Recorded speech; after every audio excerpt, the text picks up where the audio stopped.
Israel and the Jews. How are they connected?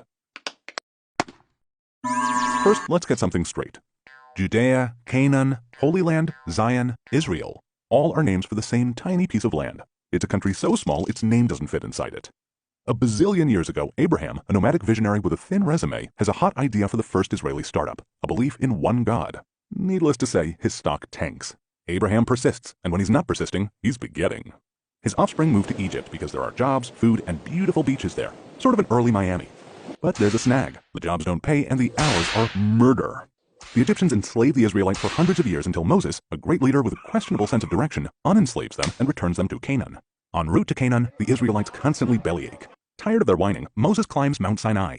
He becomes the first human to download data from the cloud to a tablet and returns with the 10 Commandments, a moral code to share with the world. Wow, thanks. The 11th commandment, thou shalt not bitch, does not make the cut. Once in Canaan, the Philistines, a people of Greek heritage, not to be confused with today's Palestinians, are the Israelites' fiercest enemies. One day, a huge son of a bitch named Goliath challenges the Israelites to a winner-takes-all match. The smart money is on Goliath, but he is whooped by a diminutive shepherd sharpshooter called David.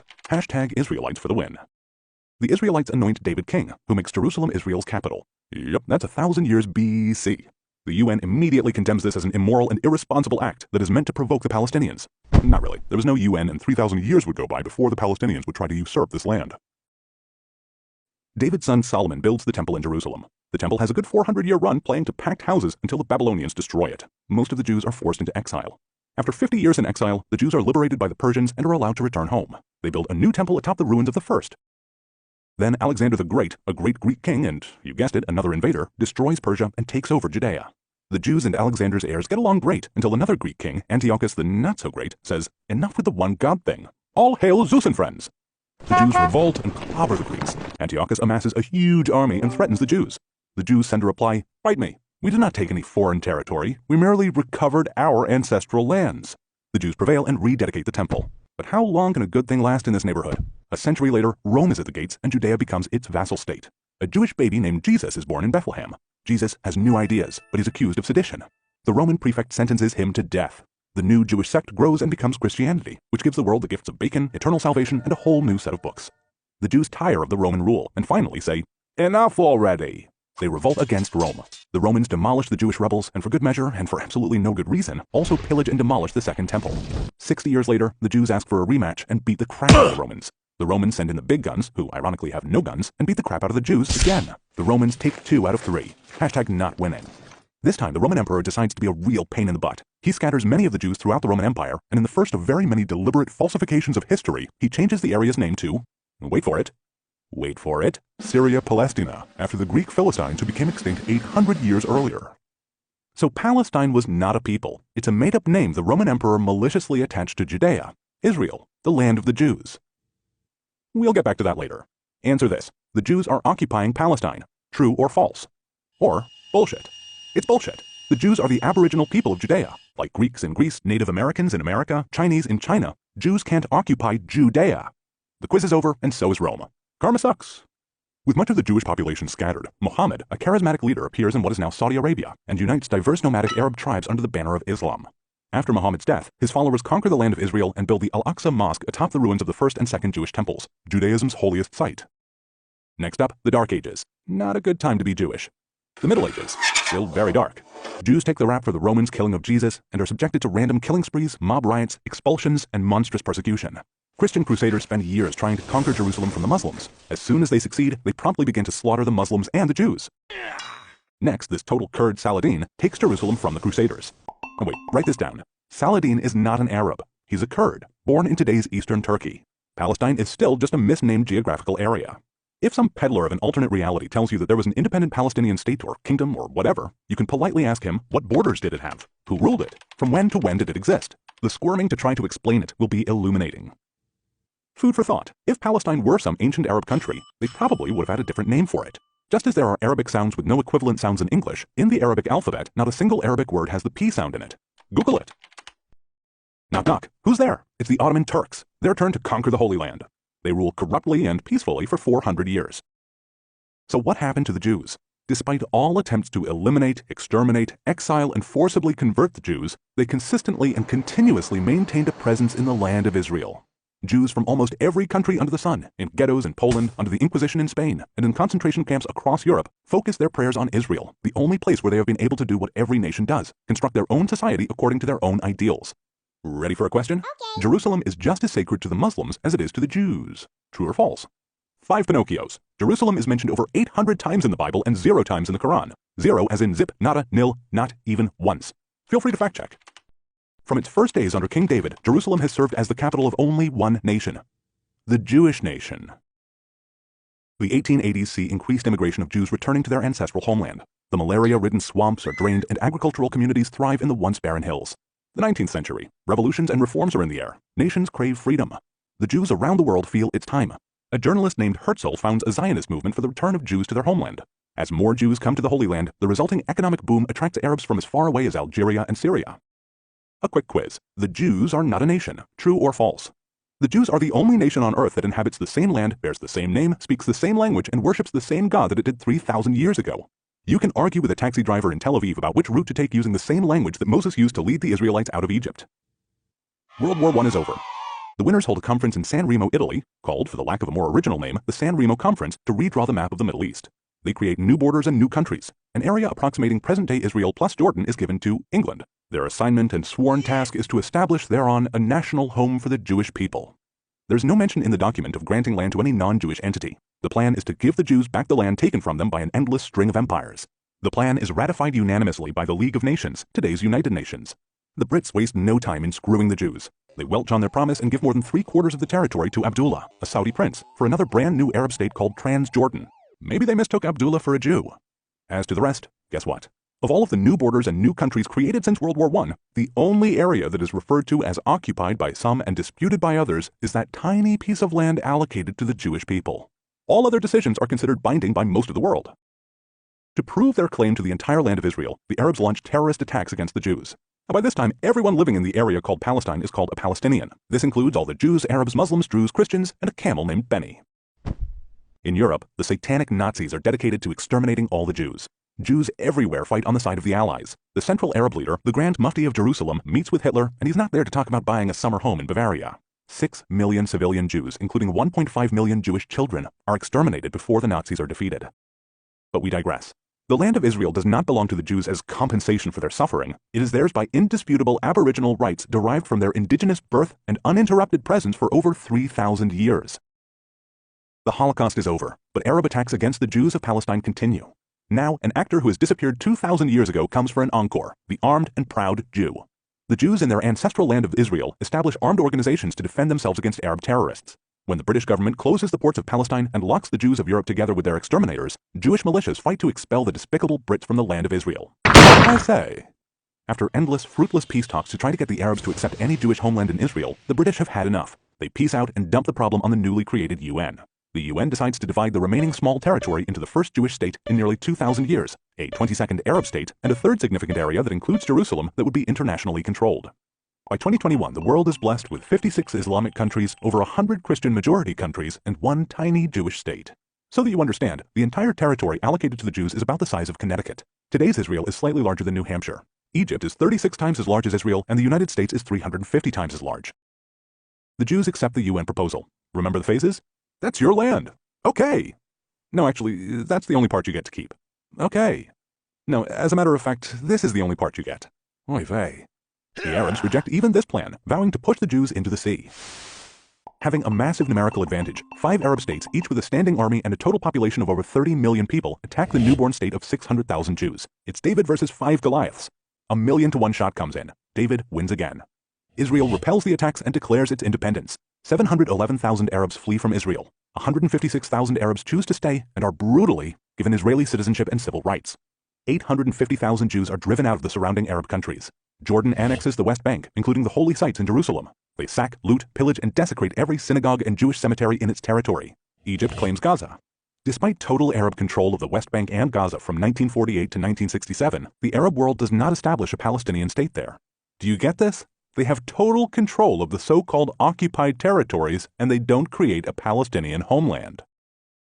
Time to test you. Israel is an imperialist country. True or false? Let's look at this ruthless empire. Let's look at how Jews take over the world. Oh, just a moment. The green part is Muslim countries. Look how they conquer the world. Just a moment, let's get closer. If you squint a little, you can see those colonizers. Let's tell the world that if they only give us a little more of their land, there will be peace. There's a sucker born every minute.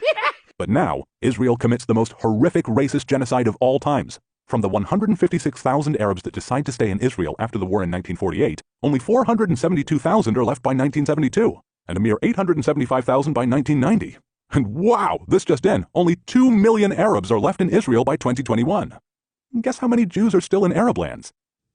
Hint, in most Arab countries, the number is so small a centipede could count them on his legs. Fast forward a couple of wars to 1964. The Arab League creates the Palestinian Liberation Organization, the PLO. They mobilize the local Arabs, indoctrinate them with hatred towards Jews, and unite them for the first time in history as the Palestinian people. Mazel tov, a nation is born, the Palestinians. Article 24 of their charter states that the Palestinians have no claim to the West Bank or Gaza, which were under the control of Jordan and Egypt respectively. Their charter calls for the total annihilation of the State of Israel. 3 years later, Israel liberates Gaza and the West Bank, and the Palestinians immediately amend Article 24. The stubborn Israelis refuse to be annihilated and are subjected to constant terror attacks continuing to the present day. Pop quiz. The terror is a result of the occupation. True or false? Trick question. What occupation? There is no occupation. Judea, Israel, is the land of the Aboriginal Jews. Their indisputable connection to their ancestral homeland is undeniable. It's in the archaeological evidence, the historical record, and the genetic analysis. Arab terrorism started about 50 years before what uninformed people call the occupation, so that can't be its cause. Is it retaliation by anticipation? And then there's this war that lasts 6 days. It starts when the Egyptian army moves towards the Israeli border and Egyptian President Nasser boasts, "My army will destroy the Zionist entity." 6 days later, Israel crushes the 4 Arab armies that attacked it, conquering the Sinai Peninsula, including Gaza from Egypt and the Golan Heights from Syria. They liberate the so-called West Bank, including the old city of Jerusalem from Jordan. After almost 2,000 years, the Israeli flag is raised over the Western Wall, a remnant of the Jewish temple, where members of all religions can now pray freely. Since it was built by King David, Jerusalem has been attacked 52 times, besieged 23 times, ransacked 39 times, destroyed twice, rebuilt 3 times, and captured and recaptured 44 times. 3,000 years later, Jerusalem remains the indivisible capital of Israel. No country's birth certificate is more legitimate than that of Israel. Pop quiz. Israel is rich and the Palestinians are poor. True or false? Mostly true, but why? Have you ever wondered where all the money donated to the Palestinians go, or how Yasser Arafat, the PLO's first president, became the first Palestinian billionaire? No clues needed here. The Palestinian Authority, to this day, uses the foreign aid it receives to pay over $345 million a year to convicted terrorists and their families. After another failed attempt by the Arabs to destroy Israel, a peace agreement with Egypt is signed, then with Jordan, and more recently with African and Gulf states.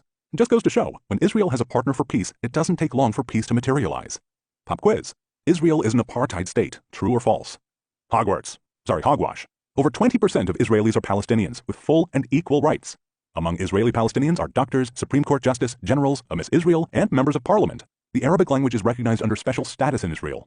Palestinians in Israel are freer than in any Arab state. Does that sound like apartheid? You call it. The Palestinians demand a state of their own, clean of Jews. That's because they hate racists. What is it about world leaders that they are comfortable with the concept that if it's a Jewish territory, the rights of the Arabs must be respected, but if it's a territory for the Palestinian state, it must be free of all Jews? What gives? In 2005, in a thunderstorm of irony, Israel commits ethnic cleansing. It forcibly relocates the entire Jewish population of Gaza, over 8,000 people, creating something that no other civilized country would dare do. With hope for peace, they hand over the entire area to the Palestinians without a single Jew in it. The gratitude is instantaneous. Rockets start flying into Israel. Instead of building Gaza into a thriving, peaceful society, it becomes a terrorist base hell-bent on destroying Israel. So deep is the Palestinian hatred of the Jews that in order not to be seen as taking anything from them, they demolish an extensive infrastructure of greenhouses purchased for them by American donors and which provided thousands of jobs. Here's a present. It's a quiz. Gaza is a huge concentration camp. True or false? It's a big fat lie. The most common medical condition among Gaza's women is obesity, not exactly the usual concentration camp malady. It's true that to protect Israeli civilians they can't cross into Israel, but they also share an 8-mile border with Egypt, a Muslim state. Why is it that only Israel is accused of not letting them out? Why don't their Muslim brothers allow them to pass through Egypt? It's for the same reason that Israel doesn't. 2005 sees an increased danger to Israel's security and legitimacy. The attempts to demonize, delegitimize, and criminalize Israel by some Arab nations is joined by non-state actors such as BDS, J Street, and the New Israel Fund. These Jewish and non-Jewish anti-Semitic provocateurs spread outright lies and malicious misinformation in an attempt to destroy the modern state of Israel. This is the sweetest thing that can be said about them. After Dachau and Auschwitz, Jews have learned to overcome the likes of these. But not everyone has been drinking from this anti-Semitic Kool-Aid. Many world leaders have loudly and consistently spoke out in support of Israel. Israel must exist and has the right to exist. Israel is the child of hope and home of the brave. You're just going to have to get used to the fact that Jews defend themselves. And another damn quiz. The UN is always condemning Israel. True or false? True. Israel is delegitimatized and demonized at the UN like no other country in the world. If Algeria introduced a resolution declaring that the earth was flat and that Israel had flattened it, it would pass by a vote of 164 to 13 with 26 abstentions. Over 70% of all UN General Assembly resolutions single out Israel. Criticizing Israel politics is not anti-Semitic. Disproportionately criticizing and demonizing Israel is anti-Semitic. When Israel expels 12 Palestinian agitators, the UN goes ballistic with condemnations. Kuwait and Saudi Arabia expel 1 million Palestinians after the Gulf War, and it's not even put on the UN agenda. Palestinians claim that the key to solving all the Middle East problems is the resolution of the Palestinian-Israeli dispute. If the pure force of repetition would make it true, then this claim would rank right up there with Newton's laws. A Sunni Muslim detonates a car bomb in a crowd of Shiites. In revenge, a Shiite Muslim blows up a sacred Sunni holy site. 1 million dead in the Iraq-Iran war. Bashar al-Assad uses chemical weapons on his people. Does anyone believe that these Muslim-on-Muslim atrocities would stop if we only resolved the Israeli-Palestinian conflict? Anyone?